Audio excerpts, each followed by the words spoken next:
Hello, and welcome to the Child Care Business Coach. My name is Evelyn Knight. I hope you are doing well and having a great week. As you can hear, I am getting over a cold, which is why I'm putting this episode out a little bit late. I've been waiting to get my voice back, but this is as good as it's going to get for a little bit. Every year I get a cold or really bad sinus attack, and for some reason it just takes forever for me to get my voice back. This is just totally normal for me. Every little cold just wipes my voice out, which is kind of ironic that I chose to do podcasts, right? But hopefully this will be the only time this year that I deal with this. So I hope it's not too annoying to hear my voice like this. I just have a really important message to get out this week, so I wanted to make sure I don't let you guys down, and I do post my weekly podcast episodes for you. So today I want to talk a little bit about behavior issues and the type of issues that we deal with in child care centers. It's hard for us because we aren't the parents, and we have a specific place in these children's lives, which really limits what we can do. But there is a lot you can do. And regardless of what's happening, there is a lot we can do for these children. So that's really what I want to talk about today. And I just want a little background on where this is coming from. The last couple weeks, this just keeps coming up in my life. And it's a message that I keep getting, which I feel like, okay, God, you want me to talk to my audience about this because it just keeps coming up. During the mini conference that we put on, we had a speaker discuss trauma and children suffering from trauma. And I was also earlier this week at a cohort meeting for owners and directors in the Northern Nevada area. And we had a speaker who also was talking about trauma. And it really got me thinking and really just struck a chord with me. It is my center's policy to never kick out a child because of behavior, because it is never the child's fault, right? I should say 99% of the time, it's not the child's fault. It's always the adults in their lives, whether parents aren't getting them the tools they need to succeed, the help they need, or if it's us as caregivers, maybe our environments are not set up correctly. Are we following best practices for the children? There's so many ways that we as adults set children up for failure. But humans in general, we are not born with social skills. It is our job as early childhood educators to teach social skills. I cannot stress that to you enough. If you look at brain development and what's happening in the children's brain during that first 6 years of life, you will see that it's our social and emotional part of the brain that is actually developing during that time. So this is a very vital time for human development. In fact, the executive function skills that every person needs to succeed in life are developed in that first 6 years of life. Things like coping skills, time management, empathy, getting along with others, so teamwork type of skills, just to name a few, those are all developed in the first 6 years of life.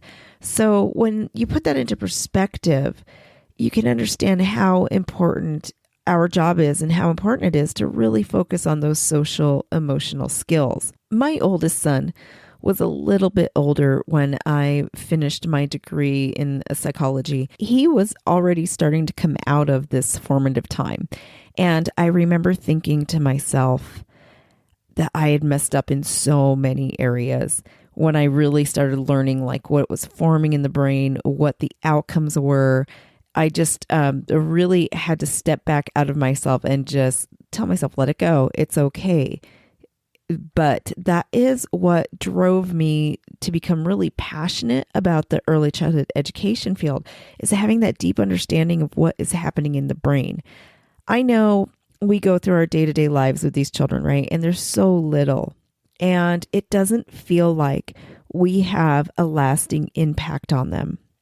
Sometimes it can feel like they're just going to forget us. I mean, after all, sometimes I know I see the little guys that I've cared for in the store, or, especially when they're in high school and stuff, and they don't even want to admit that they know you, right? They want to pretend like they don't remember you. And as they grow up too, sometimes they do forget about us because they are with us before that concrete long-term memory really takes hold in the brain. But the work we are doing does last a lifetime.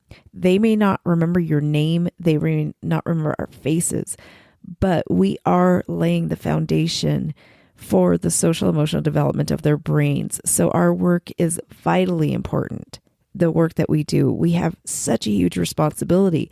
So when children have behavior problems, as professionals who chose to go into this field, we have a responsibility to these children to help them, to give them the tools that they will need to succeed. I want you to think for a minute about job interviews and your employees. I'm sure every one of you can think of somebody, and maybe it's not one of your employees, maybe it's a former employee or just a family member who just cannot work together with others. They cannot get along in a team. They have super poor communication skills. Those people probably did not attend a high-quality preschool program. The traits that most employers are looking for are actually formed within that first 6 years. There are several studies out now that show that children who attend high-quality preschool programs have better rates of high school graduation. Now, I want you to keep in mind, that's not just any preschool program. That is a high-quality, research-based preschool program. So that's why it's so important that we really, really understand what's going on in the children's brain at this formative time in their development. So I want you to think really about behavior and the issues you have, the biters, the children who seem overly aggressive. I challenge you to really check your attitude and your staff's attitude towards them. And if you come from a place of remembering that behavior is never the child's fault, it's always something else that's going on that we as adults are responsible to help them with, it really does help us to manage that. Identifying where behavior comes from is the key to helping children overcome behaviors.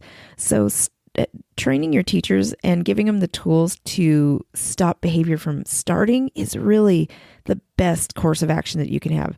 My staff goes through the taxi training every other year, and we use a lot of their techniques, and we do a lot of training on positive guidance techniques. We also come from a guidance perspective instead of a discipline perspective. When you realize that humans are not born knowing how to behave and that it is something that we are taught and learned, it also will help to change your perspective. It's our job to teach children. Think about different cultures around the world. What is appropriate behavior in a different culture is completely different than what is here. We had a family a few years back that was from Ghana. And in Ghana, they allow children to actually solve their problems amongst themselves. So a lot of times that means that they're physically fighting each other. And that is totally socially acceptable over there. And I know as Americans, we jump to the conclusion that that's terrible. How could you let them? But their perspective is just different than ours. It doesn't make our perspective wrong. It doesn't make theirs wrong. They're just different. They have different belief systems, and there's nothing wrong with that. My point is that children are not born knowing what social norms are, especially when you really understand like the world and how if you've ever taken an anthropology class, they really talk about this a lot, where people are just very different. So it's our job to teach them in the area that they live in, where we are, what is and is not socially acceptable. So when you come from a place of learning instead of punishing, it is amazing how much easier behaviors are to control. Every time a child misbehaves, it means that they are lacking a skill or they just don't know what to do with themselves. So think in terms of what skills are they lacking? What can I teach them so that this behavior is not repeated? That will change everything for you. but you also have to know and have those tools. Again, I highly recommend the taxi or the pyramid model. I will put a link in the show notes because they have lots and lots of tools in there that you can use and introduce into your classroom. On that note, though, I have to mention that this program is meant to be used when the children are not in an escalated state. If you're waiting to teach these children when they are in an escalated state, then you've waited too long. When we are in an escalated state, our amygdala takes control. That is the part of your brain that has the fight or flight response. For children, they can sometimes be stuck in that part of their brain. So imagine if you were stuck in a fight or flight state. That is why sometimes it's really hard to bring them back down, get them to listen. And that's also why you don't want to teach a child how to try and manage their behavior when they're in a state of fight or flight. Their brain literally shuts that part down, right? Their reasoning part of your brain is actually turned off. So think about a situation you've been in that made you really, really angry, and you had a knee-jerk response that after it was said and done, you were thinking to yourself, like, what just happened? What did I just do? That just wasn't me. So that is a time that you were in a fight or flight state, that your amygdala took over. That is the primitive part of your brain taken over. If you've ever had to deal with somebody who's really, really angry, it's very hard to get them to listen, to calm down, to get them to reason. And that is because our frontal lobe just kind of shuts out. It shuts down, and the amygdala is in control of your brain. So we want to teach children before they get to that point how to avoid getting there. You want to teach them the signs. What does it feel like when you are starting to become escalated? And what are your triggers? We want to teach them what they can do if they feel that way. You want to teach them to get a teacher. I teach children how to scream into a pillow, maybe go to the quiet corner, and hopefully all of your classrooms have a nice private quiet corner for children. But giving them those tools, and again, that taxi website actually does have a lot of those. It also actually has trainings that you can put together for your staff. But the key is that your teachers need to know what to do. They need to know how to recognize a child in a state of escalation before they hit that point, or really just identify triggers so that the children can learn how to manage that before they ever get into that state.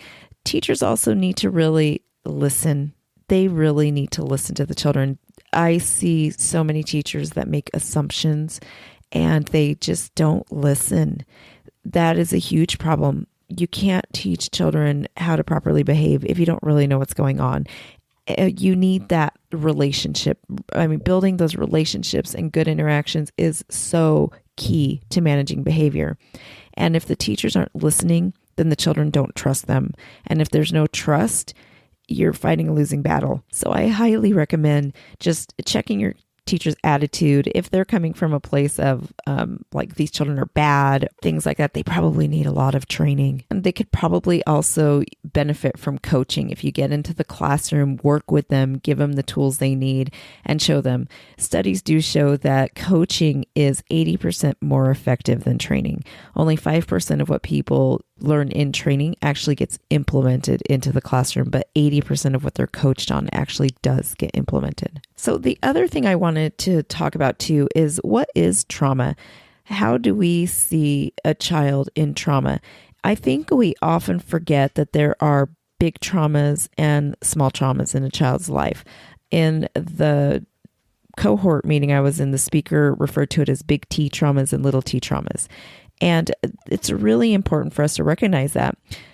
When we think of trauma, we always think in terms of those big T traumas, like abuse and neglect, the big stuff. But little T traumas actually do have a similar effect on the brain. And those are the things we take for granted. It is traumatizing for a child to start in our programs. That is really hard. I think as adults, we're so used to starting new things, we take for granted how difficult it can be for a 3-year-old to have their first day at preschool, being away from mom for the first time possibly, or if they came from another program, being away from the people that they knew and they trusted. So another mini trauma would be moving to a new house. That's totally new, right? Getting new siblings, having a baby, maybe if a parent is deployed, or even if one of the parents has to go on a business trip for a week or so, anything that sets them off their routine. The holidays can be traumatic. I mean, think of how we feel during the holiday season, right? We go from Halloween to Thanksgiving to Christmas, and it's just a frenzy. The children are feeding off of our states too. So if we're in a heightened state of stress, they're going to feed off of that, and it is going to stress them out. And that does cause small traumas in their life. So remember, traumas can be good too. Like, again, buying a new house, that's a great thing, but it's tough for you and for children. Having a new baby, again, it's stressful. So those are all stressors that affect a child's life, which in turn will affect their behavior. So if you have a child that's particularly acting up, especially if it's one that you know and things are just off, do some digging. Ask the parents what's going on at home so that you can help and talk to them about it. Have these conversations. Maybe find some books about it. It's like if a child has a new baby, get some scripted stories about welcoming a new baby into the home. Help them through the stress of what the change in their life is. That will help tremendously in suppressing unwanted behaviors. So the other thing I wanted to talk about when it comes to this is really helping our staff through these situations. This is something that sometimes I have a hard time with because I always feel like I have to fix everything. Sometimes our staff just needs to be heard. And this can be difficult for me just because I always feel like I have to fix everything. So I really have to take a step back outside of myself sometimes and just pause before I try to solve problems all the time. A few years ago, I had a teacher that kept coming to me with some frustrations, and it was more of a general, not a specific frustration. And I kept trying to come up with all these solutions. And I mean, I was actually going as far as talking about having a wall built in the classroom because maybe the classroom was too big and we could separate it out into 2 smaller classrooms. And one day she just got really upset with me and just told me, "You're not listening. You're not hearing what I'm saying." I didn't understand for a while. Like, what am I not hearing? I'm trying to fix this. I'm trying to help. But what I didn't understand at the time was that she just wanted me to listen. And people have a hard time communicating that. She probably doesn't consciously realize that that's what she was asking me for. But she really wasn't looking for me to fix the problem. She just needed to vent about the problem. So that is a hard one for us as in management because we have to learn how to listen between the lines, how to listen between what they're actually saying and figure out, are they looking for a solution or do they just need to vent? Because sometimes they really do just need to be heard. They don't need you to go in and fix it. They just need to be heard. And a lot of times they've got some great solutions, but they just need to get it out. It's okay to ask too. Do you want me to try and come up with a solution? Should we work together on this? That will get them thinking about what they're really wanting from you.